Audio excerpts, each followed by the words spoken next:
Hello दोस्तों, आप सभी को मेरा नमस्कार। अपने भक्त की रक्षा के लिए भगवान शिव को करना पड़ा हनुमान जी से युद्ध। इस कहानी को जानने के लिए इस वीडियो को अंत तक जरूर देखिएगा दोस्तों, और इस चैनल को सब्सक्राइब करना ना भूलें। हनुमान जी भगवान शिव के अवतार है, ये बात तो हम सभी जानते हैं। लेकिन हनुमान जी और भगवान शिव का युद्ध भी हुआ था, ये बात बहुत कम लोग जानते हैं। इससे संबंधित कथा का वर्णन पद्म पुराण के पाताल खंड में मिलता है। आज हम आपको इसके बारे में बता रहे हैं।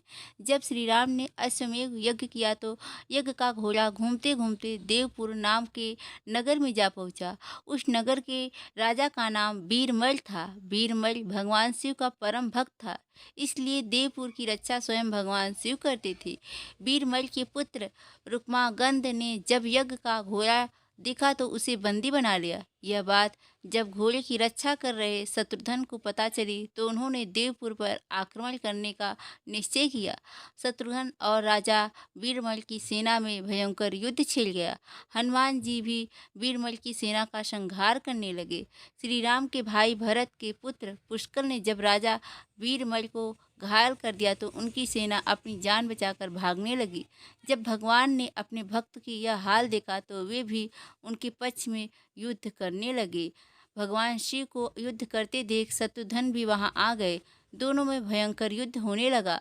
भगवान शिव ने वीरभद्र को पुष्कर से नंदी को हनुमान जी से युद्ध करने के लिए भेजा। वीरभद्र और पुष्कर का युद्ध 5 दिन तक चलता रहा। अंत में वीरभद्र ने पुष्कर का वध कर दिया। यह देखकर शत्रुघ्न को बहुत दुख हुआ और शत्रुघ्न क्रोधित हो गए और शिव से युद्ध करने लगे। उनका युद्ध 11 दिनों तक चलता रहा। अंत में भगवान शिव के प्रहार से शत्रुघ्न बेहोश हो गए। यह देख हनुमान जी स्वयं शिव से युद्ध करने लगे। हनुमान जी ने शिव जी से पूछा कि आप तो श्री राम के भक्त हैं, तो फिर हमसे युद्ध क्यों कर रहे हैं। शिव जी ने कहा कि मैंने राजा बीरबल को उसके राज्य की रक्षा करने का वचन दिया है, इसलिए यह युद्ध करने के लिए बाध्य हूँ। इसके बाद हनुमान जी और शिव जी के बीच भयंकर युद्ध होने लगा और हनुमान जी के पराक्रम से प्रसन्न होकर शिव जी ने उनसे वरदान मांगने क्यों कहा। तब हनुमान जी ने कहा कि इस युद्ध में भरत के पुत्र पुष्कर मारे गए हैं और शत्रुघ्न भी बेहोश है। मैं द्रोणगिरी पर्वत पर संजीवनी औषधि लेने जा रहा हूँ, तो आप हेलो दोस्तों, इस चैनल को सब्सक्राइब करें।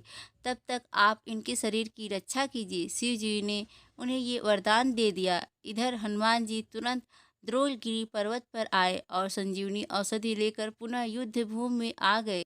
उस औषधि से हनुमान जी ने पुष्कर को पुनः जीवित कर दिया और शत्रुघ्न को भी स्वस्थ कर दिया।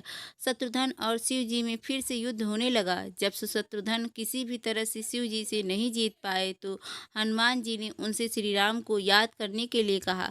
शत्रुघ्न ने ऐसा ही कहा। श्री राम तुरंत युद्ध भूमि में प्रकट हो गए। श्री राम को आया देख भगवान शिव भी उनकी शरण में चले गए और वीरमल को योद्धाओं से भी ऐसा ही करने को कहा। वीरमल ने यज्ञ का घोड़ा भी श्री राम को लौटा दिया और अपना राज्य भी उन्हीं को सौंप दिया। इस तरह से वह युद्ध समाप्त हुआ। तो दोस्तों, ये जानकारी कैसी लगी? अगर अच्छी लगी हो तो लाइक और शेयर जरूर कीजिएगा और इस चैनल को सब्सक्राइब करना ना भूलें।